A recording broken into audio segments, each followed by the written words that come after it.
L'endométriose pelvienne est une maladie qui touche 10% de la population des femmes en période d'activité génitale aujourd'hui et qui, on le sait, en fait, est source d'un retard diagnostique important puisqu'il est évalué entre 7 et à 10 ans en Europe aujourd'hui. Alors sur quoi repose le diagnostic de l'endométriose? Ça repose sur une triade qui est combinée par l'examen clinique, l'échographie et l'IRM.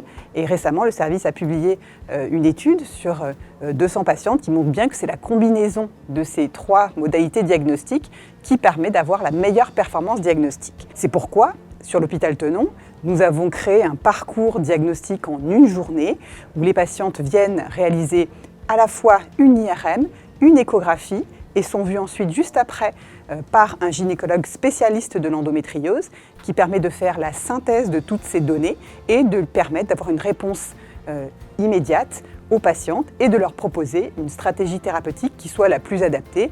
Pour mieux personnaliser la prise en charge de ces patientes, de nouveaux tests diagnostiques sont très prometteurs, notamment en fait, à l'hôpital Tenon. Nous avons participé à une grande étude multicentrique française qui teste la possibilité que un test salivaire basé sur la recherche de micro-RN permette de mieux définir quelles patientes, parmi les patientes symptomatiques, sont porteuses d'endométriose. Et ce type de test est en cours d'évaluation en France. Donc les traitements proposés dépendent de la symptomatologie et de la question finalement que pose la patiente en arrivant.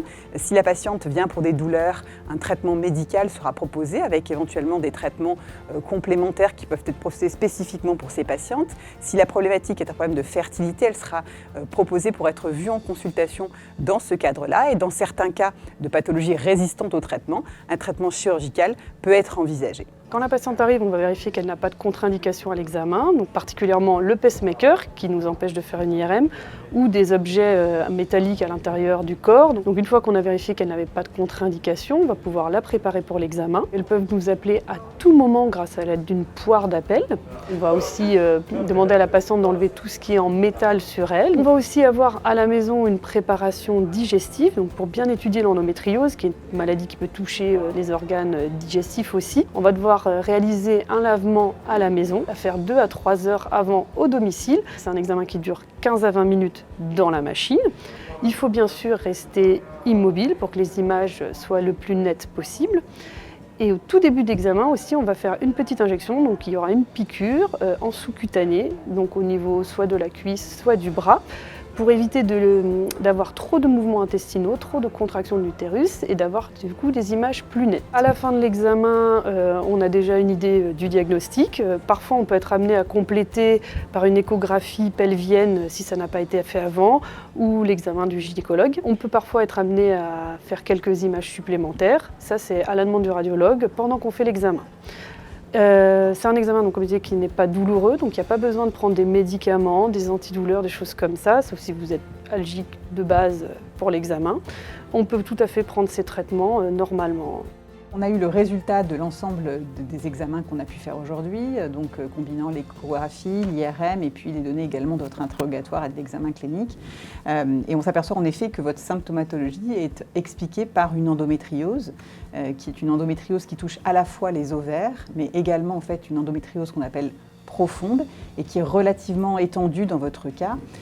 Donc on a développé un score dans le service qui est un petit peu de prédire finalement quels seraient les risques d'une chirurgie, parce que c'était une pathologie qui là est étendue à la fois au tube digestif, comme on le voit ici, et ce score-là permet finalement de savoir si le temps opératoire va être plus ou moins long, si la durée d'hospitalisation va être plus ou moins longue, et s'il y a un risque de complications post-opératoires, notamment ce qu'on appelle le dysurie post-opératoire. C'est vrai que dans votre cas, on est sur un score de sévérité relativement sévère, un score de plus de 5, qui peut en effet présager en fait, d'une chirurgie qui ne sera pas simple et qui doit être absolument faite dans un centre expert pour pouvoir bénéficier d'une technicité chirurgicale qui soit optimale parce que ce sont des lésions qui sont complexes à réséquer. Vous pourrez trouver sur la plateforme d'autres vidéos qui détaillent chacune de ces étapes du schéma thérapeutique de l'endométriose.